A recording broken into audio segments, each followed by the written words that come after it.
আলহামদুলিল্লাহ অসাধারণ। অসাধারণ। আমরা দীর্ঘ 16-17 বছর পরে এটা ভোট দিতে পেরেছি।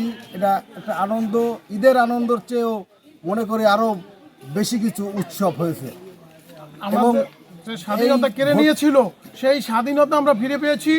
আমরা স্বাধীনতার সপক্ষে লোক বিদায় আমরা ভোট প্রয়োগ করছি আজকে। আমরা খুব আনন্দিত। কোনো কিছু ঘটে না ইনশাআল্লাহ, কোনো ঘটনা ঘটে না এবং সুন্দরভাবে ভোটাররা আনন্দিতভাবে তারা তাদের ভোট প্রয়োগ করেছে।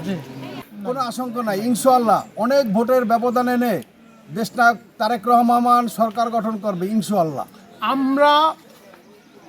আমরা হিন্দু মুসলিম খ্রিস্টান ঐক্য মানে সবাই মিলেমিশে ইনশাআল্লাহ আমাদের মধ্যে সাম্প্রদায়িক সম্প্রীতি বজায় রেখে আমরা ভোট দিয়েছি। এখানে কোনো প্রকার কোনো আশঙ্কা নাই।